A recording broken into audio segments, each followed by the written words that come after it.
Hello! You know that Cyclopean walls are about everywhere, from Peru to Japan, making them the most widespread mystery of the ancient world.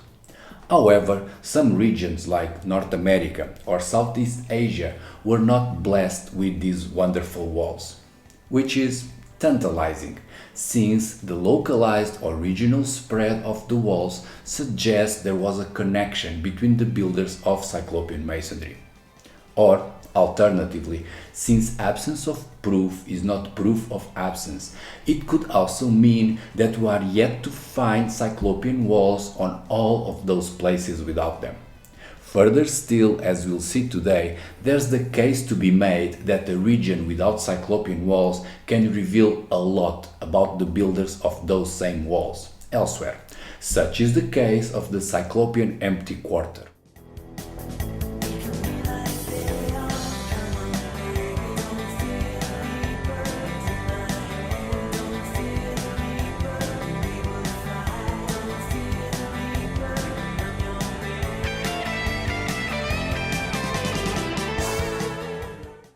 If Cyclopean masonry was, as academics say, an independent development, like pottery or mortar, it would exist everywhere over the world, like pottery and mortar do. However, there are big areas in the world without polygonal masonry, proving it is not an essential technology, and for that, implying the idea would have been communicated, at least regionally. It's like this. If Southeast Asia does not have polygonal masonry, it was because the idea to build those walls just never reached there, unlike many other places where the idea did reach. Thus, if the walls are found in some other places, let's say the deserts of Arabia, it is likely that someone took the idea and technique over there. Thus, the regional localized spread of Cyclopean walls is an indication of likely contact amongst builders. Finally, going even beyond these basic considerations, there's the Cyclopean empty quarter, a place that we know for sure the idea has arrived, but it simply did not stick, which is odd and has to have some other meaning.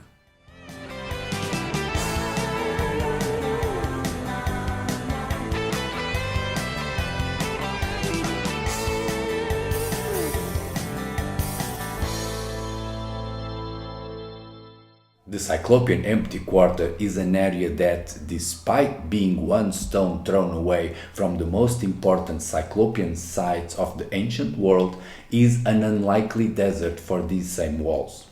The area in question, spanning Macedonia, Bulgaria, and Turkish Marmara, includes some super relevant sites of the classical Greeks, like Mount Olympus, Byzantium, Troy, arguably, and even the city of Larissa, said to be the capital of the Pelasgians, and for that should have Pelasgian walls, but it hasn't. There are basically no Cyclopean walls within the limits of the empty quarter, in opposition to all the places around it like Albania, Greece, eastern or southern Turkey, areas that are packed with Cyclopean walls. Not just one or two, they can have literally dozens, in almost every hilltop. In fact, if we look at the Cyclopean spread in Europe, we can see an almost uninterrupted band of Cyclopean walls, from Iberia into other Iberia, i.e. Georgia, with the biggest concentration of dots in southern Greece and Turkey, just next to the unlikely wall-less open area that I called the Cyclopean empty quarter.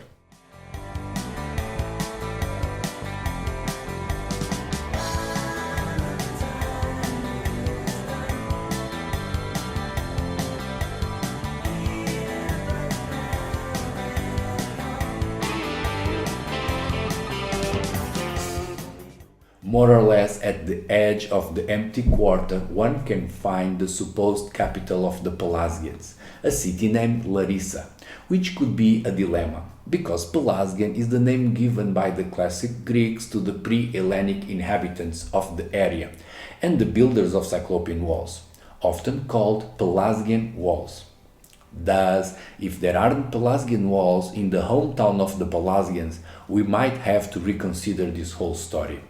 Luckily, the explanation is simple. Larissa is a very common name, a word meaning citadel or castle in the Pelasgian language.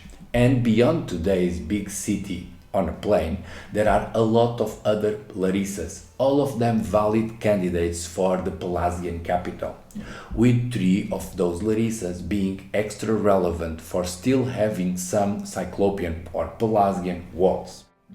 One is Larissa Castle in Argos.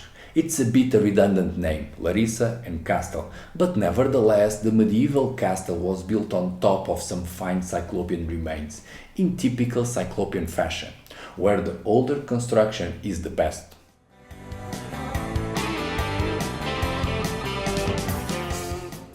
Then two is Larissa Cremaste, that on top of being called Pelasgian by Strabo, does have some Cyclopean walls, although of a later style with flat stone rows.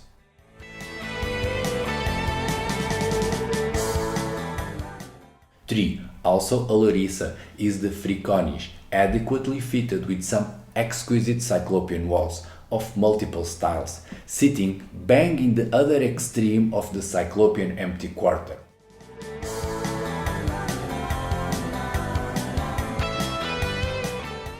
Any of these Larissas can solve the Pelasgian capital dilemma, supporting the idea that the walls were built by those pre-Hellenic folks.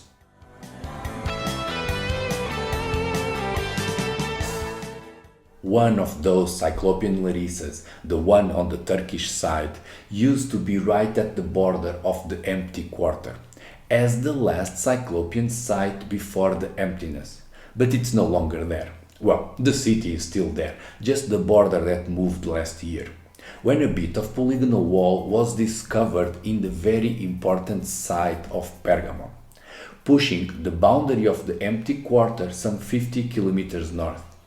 This discovery went mostly unnoticed, as Cyclopean walls often do, and it was only by chance that I saw it, but nevertheless it is a very relevant find, because Pergamon is one of the most studied cities from the ancient world, up to the point of the Imperial German explorers having dismantled the ancient Acropolis and carried it in boxes to Berlin, to feature in the amazing, but now closed, Pergamon Museum in the German capital. So, moving the borderline of the Cyclopean empty quarter is a reminder for us that ancient borders were never strictly defined, can easily be moved or even have exceptions.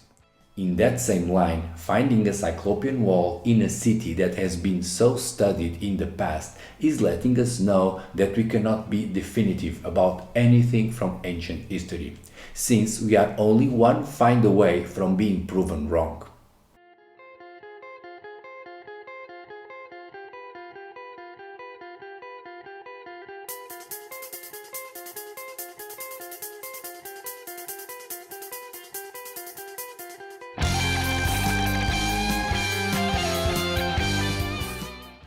The Cyclopean empty quarter still exists. It is a big area, surrounded by large numbers of Cyclopean walls, but it's not an absolute desert. Not only the borders of the empty quarter aren't fixed, as we've seen in Pergamon, the area has some exceptional Cyclopean walls. Two, to be precise. One is the Hill of Nebet in Plovdiv, that we'll check later, and the other one is the Temple of the Great Gods in the island of Samothrace, bang in the middle of the Cyclopean desert. Luckily, the second exception is easy to explain. Samothrace is an island that could remain isolated for much longer than the mainland, so whatever happened elsewhere took its time to reach there. Furthermore, islands are notorious Cyclopean havens, with most of the Mediterranean islands showing off Cyclopean buildings, often older than in the mainland. The island of Samothrace was notorious throughout the classical period due to its mysterious cult that involved the great gods, locally called Anak, and said to be the same as the Anakim in the Bible, a breed of giants that is credited with all sorts of wicked powers, thus enabling all sorts of misunderstandings about what was really going on in that island and who built the incredible stonework. When in fact we are lacking direct evidence, since the island was only settled by the alphabetized Greeks in the 7th century BC, long after the end of the Bronze Age, and by a time the Pelasgians or other pre-Hellenic inhabitants were but confused memories. One of those confusions led the island to be named Samos of Thrace, despite, as we'll see, the Thracians were not the type of guys to have Cyclopean walls.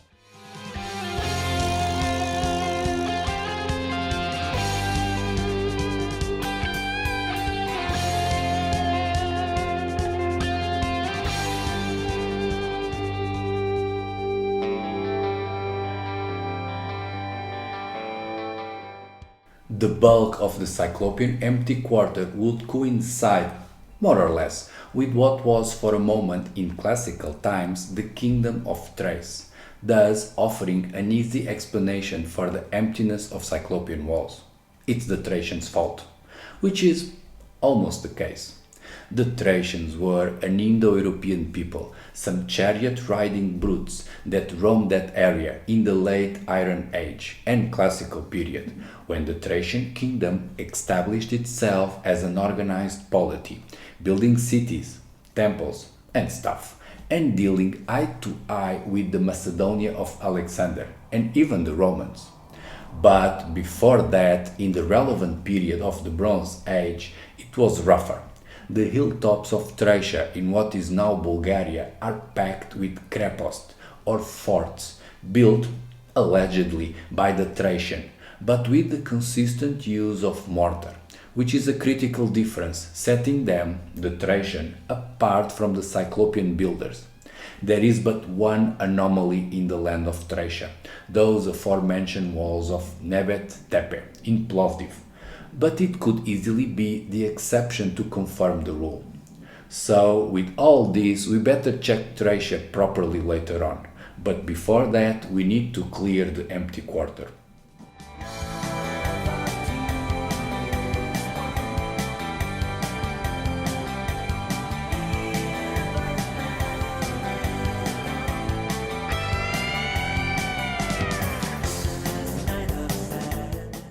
If you've been following this channel, you know how the Bronze Age in Southern Europe saw a clash between the Cyclopean builders and the incoming Indo-European talkers. If you don't, there's a good reason to start doing it. In the meantime, here's the basic idea. There are a lot of signs telling us that the people building Cyclopean walls in all of Southern Europe, from Iberia to Georgia, were not only connected but shared many cultural aspects like funny hats, castrated gods, and frenzied ladies with visions. Then this older culture of Cyclopean builders was replaced by the incoming Indo-European speakers, a group of peoples that brought the languages we speak today and established what we come to know as the classical European civilization. This movement was not straight nor fast, lasting more than 1,000 years to reach from Turkey into Portugal. Sufficient time for many events, wars, plagues, famines, and also for building Cyclopean walls. Now, for this theory to check, the invaders should be coming from somewhere else, and that place could not have Cyclopean walls, just like the empty quarter.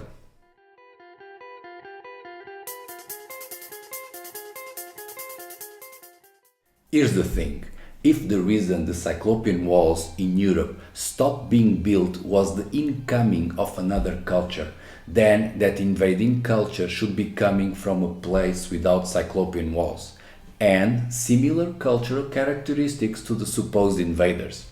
Those would not be coming from the Middle East, because the cultures there were and remain to be Semitic, and also they had their own brand of megalithic walls, with the Phoenician style, leaving the region of Thracia and Macedonia on the Cyclopean empty quarter as the last stop on the path the culture was taking.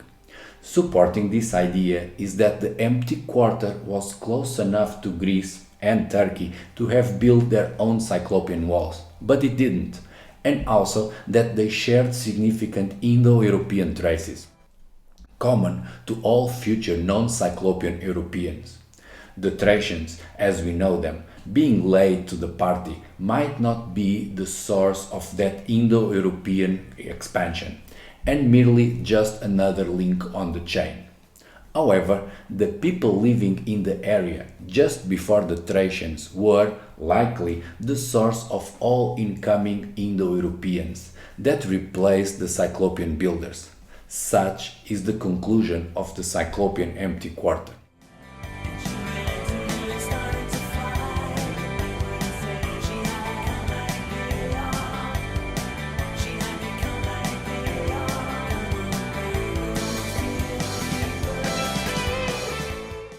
That's it for today. Hope you liked it. See you in the comments.